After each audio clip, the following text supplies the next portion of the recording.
Wallahu ja'ala lakum min buyutikum sakana, dan Allah menjadikan rumah-rumah bagimu sebagai tempat tinggal. Jadi rumah itu fungsinya tempat tinggal. Nanti rumah bentuknya banyak, letaknya di mana ada banyak, dijelaskan nanti oleh di penjelasan berikutnya. Wa ja'ala lakum min juludil an'ami buyutan, dan Dia Allah menjadikan bagimu rumah-rumah atau kemah-kemah dari kulit hewan ternak. Jadi kemah itu dibuat dari kulit ternak kalau dulu. Kalau sekarang kan kemah-kemah kan dari terpal ya, bukan dari kulit lagi itu sekarang, beda. Tapi zaman dulu kulit bisa dijadikan sebagai kemah atau rumah-rumah. Ya kalau kulit misalnya kulit apa? Kulit beruang atau kulit-kulit yang binatang-binatang gede. Jadi Allah menjadikan rumah sebagai tempat tinggal dan menjadikan dari kulit binatang ternak menjadi rumah yang dibuat dari atau kemah-kemah yang dibuat dari kulit ternak itu. Apa tastakhifunaha, agar kamu merasa ringan membawanya pada waktu kamu yauma dha'nikum, pada waktu kamu berpergian, wa yauma iqamatikum, dan pada waktu kamu bermukim. Jadi kemah ini atau tenda-tenda ini fungsinya sebagai alat tempat kita ketika kita melakukan perjalanan itu kita bisa berenang. Nah, makanya sekarang orang kalau mau gunung itu bawa tenda, ya kan? Ada yang tendanya gede, ada yang tendanya kecil kan? Yang tenda itu kalau dulu zaman Rasulullah di Arab sono itu dibuat dari kulit binatang ternak yang dirajut atau dijahit dan kemudian bentuk seperti ya kemah sekarang ini. Jadi inspirasi pembuatan kemah itu sudah ada zaman Rasulullah SAW, bahkan jauh sebelum itu. Jadi orang Arab itu kalau melakukan perjalanan baik berniaga, menjadi kafilah-kafilah berdagang gitu, mereka membawa kemah, tenda, karena dikhawatirkan ketika misalnya panas terik bisa berteduh atau ketika hujan. Maka di sini dikatakan yauma dha'nikum wa yauma iqamatikum, yakni sebagai tatkala kamu berpergian dan waktu kamu bermukim. Wa min aswafiha wa awbariha wa ash'ariha asasa wa mata'an ilahi, dan dari bulu domba, bulu unta, bulu kambing, alat-alat rumah tangga. Jadi dan Allah jadikan pula dari bulu domba, dari bulu unta, dan bulu kambing alat-alat rumah tangga dan kesenangan sampai waktu-waktu tertentu. Jadi alat-alat rumah tangga ya bisa aja misalnya bantal, selimut dari bulu-bulu domba kan, dan bulu domba, bulu unta, bulu kambing itu kan dijadikan sebagai penghangat. Ya kan, kalau musim dingin dia pakai apa namanya baju dari kulit, dari bulunya itu, dari bulu. Ya bulu itu sebenarnya bisa dipisahkan maupun disatukan dalam kulitnya, tapi biasanya sih dipisahkan dulu, nanti dibentuk sedemikian rupa menjadi pakaian hangat atau tempat membuat hal-hal yang menurut tradisi dan kebudayaan tertentu bisa dimodifikasi. Kalau sekarang kan dari bulu domba kan bisa dibuat apa tuh? Ya kan, bisa dibuat macam-macam lah ya bulu domba. Bulu domba kalau bulu domba memang nggak begitu dimanfaatkan kita. Padahal di sini Allah menjelaskan bahwa dari bulu domba, bulu unta, bulu kambing itu bisa dimanfaatkan sebagai apa? Sebagai alat rumah tangga dan kesenangan. Cuma kita jarang memanfaatkan. Kebanyakan yang dimanfaatkannya kulitnya. Tapi justru Allah menegaskan di sini ada dari bulu domba, bulu unta, dan bulu kambing. Nah itu harus dipikirkan tuh. Ada apa? Bisa diapakan tuh bulu domba? Sehingga Allah kemudian menetapkan dari bulu domba, bulu unta, dan bulu kambing itu ada bisa dipergunakan sebagai alat rumah tangga. Alat rumah tangga itu kan macam-macam kan, bisa jadi kasur ya kan. Kasur dalamnya kan bisa jadi, atau bisa juga kemudian diolah menjadi pakaian yang hangat. Nah dari kulitnya itu kan bisa dijadiin jaket, kan bisa dijadiin sebagai tenda, macam-macam. Artinya kita mengolah binatang ternak itu bisa diolah sedemikian rupa dimanfaatkan untuk kita. Dan itu Allah pada hakikatnya yang memberikan inspirasi dan membuat orang mampu melakukan atau memanfaatkan hal-hal yang dilahirkan atau diasalkan dari binatang ternak. Wallahu ja'ala lakum mimma khalaqa dhilala, dan Allah menjadikan tempat bernaung bagimu dari apa yang telah Allah ciptakan. Jadi tempat bernaung itu apa? Pohon, apalagi bisa juga berbagai macam batu-batu. Tempat bernaung itu berlindung dari terik dan hujan. Ya kan, bernaung itu kan gitu. Saya bernaung di bawah pohon misalnya. Saya bernaung di bawah tiang. Saya bernaung di bawah batu, ya kan? Nah, pohon-pohon dan berbagai macam Allah ciptakan itu adalah tempat kita bernaung dari kondisi dan situasi baik panas maupun dingin. Wa ja'ala lakum minal jibali aknana, dan Allah menjadikan bagimu tempat-tempat tinggal di gunung-gunung. Allah menjadikan tempat-tempat tinggal di gunung, sehingga gunung-gunung itu ada guanya tuh, ya kan? Kalau gunung itu kan banyak guanya tuh. Kayak misalnya di bukit aja di Jabal Nur. Di Jabal Nur itu ada misalnya ada gua Hiro, gua Tur, nah gitu, ya kan? Jadi Allah menjadikan di gunung-gunung itu tempat tinggal. Kemudian wa ja'ala lakum sarabila taqikumul harra wa sarabila taqikum ba'sakum, dan Allah menjadikan pakaian bagimu yang memeliharamu dari panas, dan pakaian baju besi yang memelihara kamu dalam peperangan. Ya Allah kepada hakikatnya. Kok bisa Allah? Karena yang menginspirasi, yang mengilham manusia untuk membuat itu adalah Allah. Yang membimbing manusia, jadikan ini sebagai pakaian.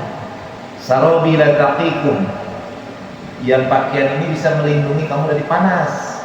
Apa misalnya? Pakaian bisa melindungi panas, bisa pakai jaket yang dari bulu tadi yang diciptakan dari binatang ternak, dan juga pakaian yang bisa melindungi dari peperangan, pakaian besi. Ya asal muasalnya dalam sejarah kan Nabi Daud yang pertama kali membuat baju besi, itu kan merangkai. Tapi Nabi Daud membuat baju besi itu pada hakikatnya itu atas petunjuk Allah, sehingga kemudian dimodifikasi. Ya kan, sekarang bukan baju besi lagi kan, sekarang sudah pakai rompi anti peluru. Ya kan? Kalau peperangan baru pakai, kalau lihat kita perang zaman dahulu, perang Romawi itu pakai romnya pakai besi, ininya pakai besi semua tuh, nggak jalannya kayak robot gitu kan. Nah itu Allah hakikatnya yang memberikan petunjuk untuk membuat baju dari besi. Kemudian kadzalika yutimmu ni'matahu 'alaikum la'allakum tuslimun. Demikianlah Allah menyempurnakan nikmatnya kepadamu agar kamu berserah diri kepada Allah. Jadi hakikatnya kita harus sadar bahwa apapun yang sekarang ada kemudian menjadi sebuah tradisi dan kebudayaan, menjadi sebuah hal yang dipakai dalam kehidupan ini, hakikatnya itu atas kehendak Allah, ya kan? Yang memunculkan pikiran untuk membuat A, B, C itu kan Allah, karena Allah yang menggerakkan hakikatnya. Tapi ada upaya manusia. Tapi munculnya ide-ide itu tiba-tiba, saya pengen buat ini, pengen buat itu kan hakikatnya dari Allah ilhamnya. Ya. Nah, begitu pun yang terjadi pada orang-orang terdahulu. Sehingga kemudian dari binatang ternak diolah menjadi bulunya, diolah menjadi alat-alat rumah tangga, dan juga berbagai macam hal yang bisa membuat bahagia, kesenangan-kesenangan. Dari kulitnya bisa diciptakan, misalnya dibuat tenda-tenda dalam hal ini. Ya, dan juga kemudian Allah menjadikan berbagai macam naungan baik pohon maupun itu sebagai tempat berlindung kita.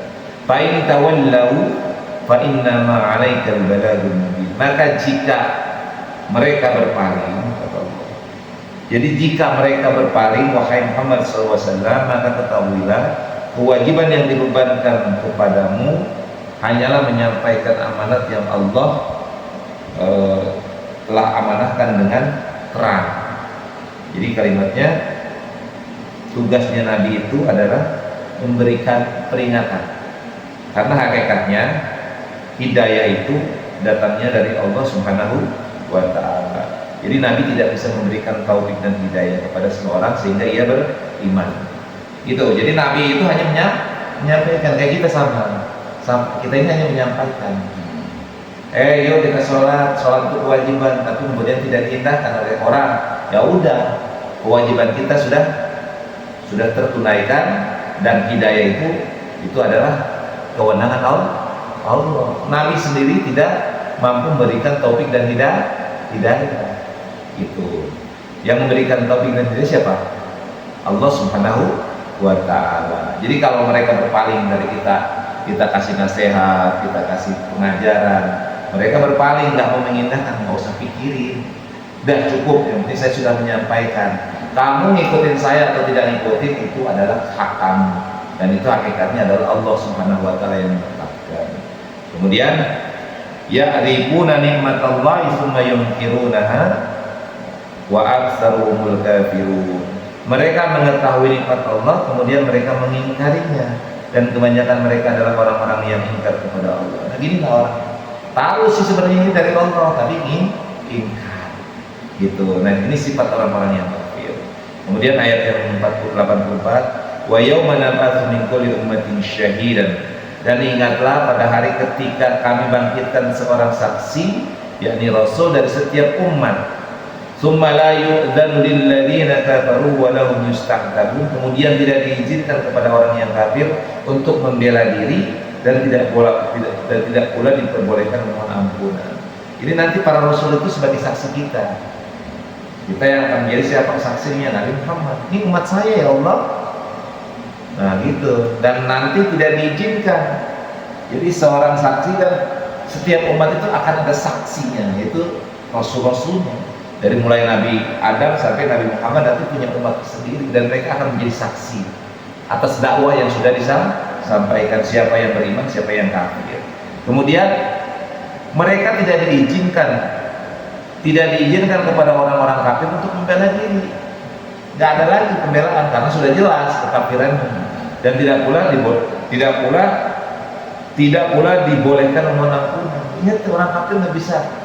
Makanya kayak kita nih, misalnya ada orang kafir yang sudah mati, maaf misalnya, kita mau ampunan deh untuk orang kafir, nggak bakal bisa. Begitu. Jadi untuk orang kafir ini sudah tidak ada lagi bagi orang yang sudah mati. Tapi kalau orang yang hidup boleh kita doakan, ya Allah mudah-mudahan berikan hidayah kepada dia agar menjadi muslim, boleh. Kalau orang yang mati tidak boleh didoakan, orang kafir. Kalau orang muslim boleh kan didoakan? Harus. Nyampe nggak doanya orang muslim kepada orang yang sudah meninggal? Sampai nggak? Sampai. Karena sampai, karena ada ikatan agama. Tapi kepada orang kafir sampai nggak? Nggak bakal sampai. Karena sudah terputus dari dunia, sudah terputus. Gitu kan. Kemudian, wa idza ra'al ladzina zalamu al-'adzaba fala yukhaffaf 'anhum wa lahum yunzarun. Dan apabila orang zalim telah menyaksikan azab, maka mereka tidak dapat keringanan dan tidak pula diberi penangguhan. Nah, orang kafir yang dimaksud dengan orang zalim adalah orang kafir. Orang kafir itu karena dia menzalimi diri dan orang lain, maka dia tidak akan diringankan ketika ditimpa azab, dan tidak pula akan ditangguhkan.